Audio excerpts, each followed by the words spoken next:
Bueno, vamos a retomar lo del último video con complejos. Hablamos de representar números en un plano. Ahora imagínense que nosotros teníamos este cálculo. Raíz de 16 más raíz de menos 9. Raíz de 16, tomamos la solución positiva, más esto da 3i.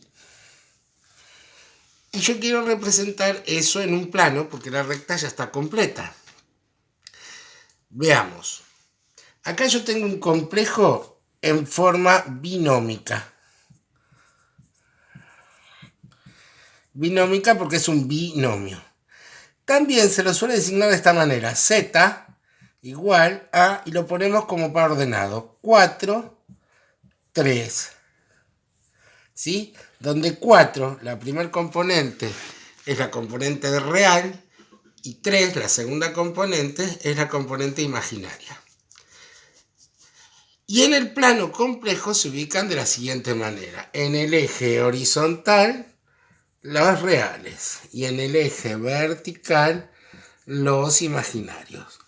Por lo tanto, esto sería 1, 2, 3, 4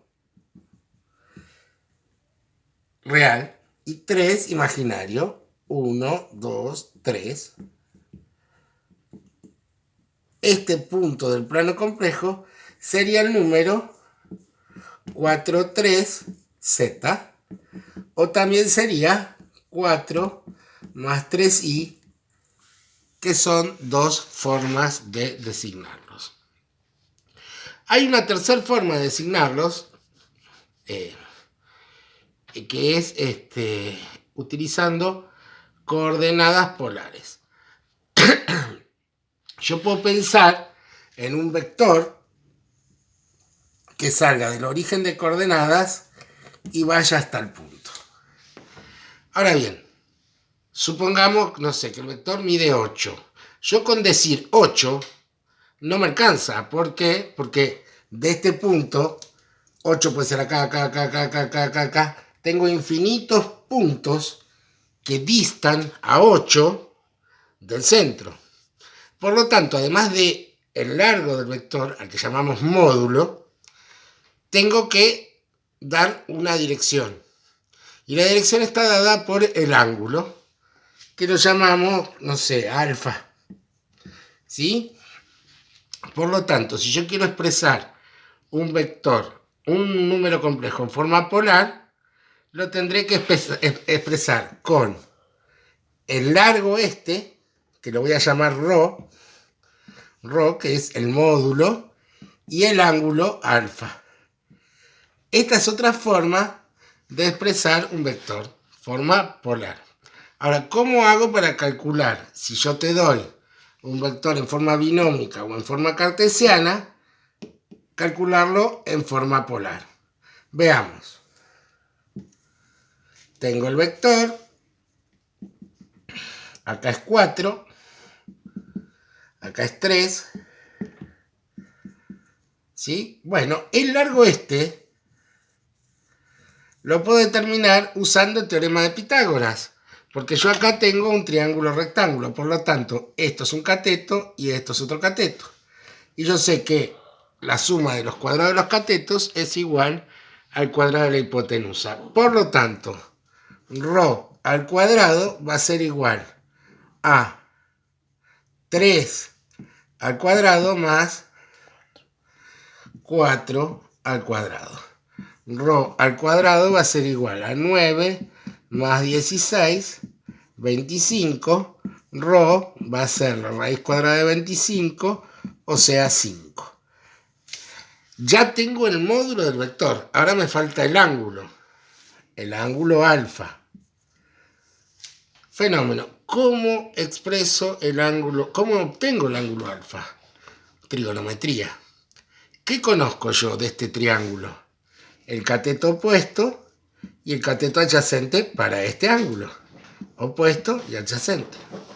La pregunta es, ¿qué función trigonométrica me relaciona cateto opuesto con cateto adyacente? Pensando, tingui, tingui, cri, cri, ups. Tangente. La tangente de alfa es cateto opuesto sobre cateto adyacente. O sea que va a ser 3 sobre 4. Tangente de alfa va a ser 0,75. Pone pausa.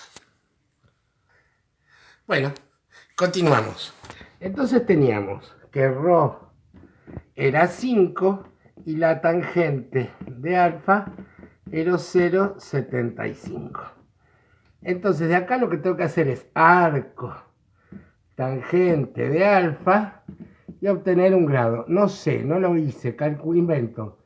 54 grados. ¿Cómo me quedo expresado en forma polar? ¿Cómo me quedo expresado? Entonces el número va a ser 5,54.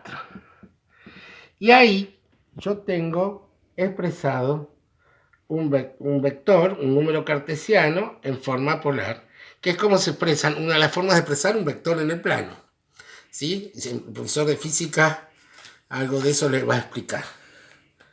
Bueno, a ver, ¿cómo se suman números complejos? No, antes de la suma, sí, ¿cómo se suman? A ver, supongamos que tenemos Z1, que es 4, 2. Y Z2, que es 3 menos 2i.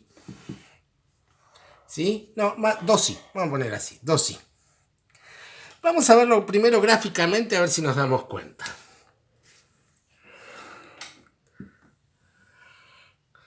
1, 2, 3, 4, 2, 1, 2.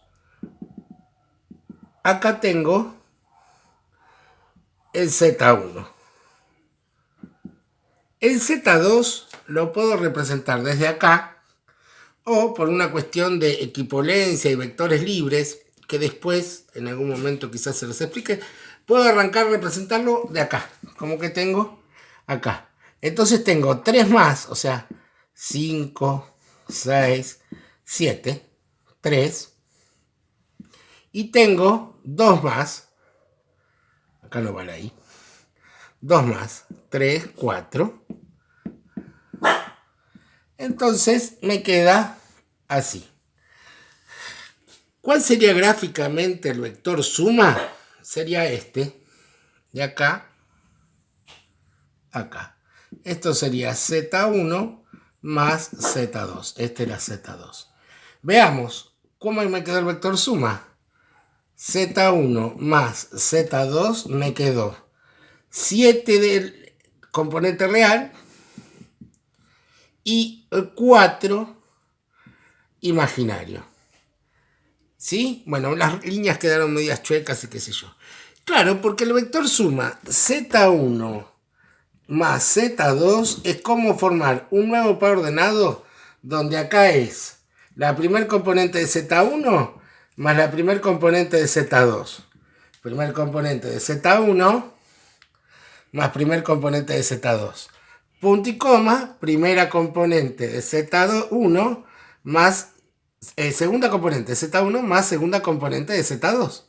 O sea, Z1 más Z2 me da el vector 7, 4. Me da el número, perdón, 7, 4.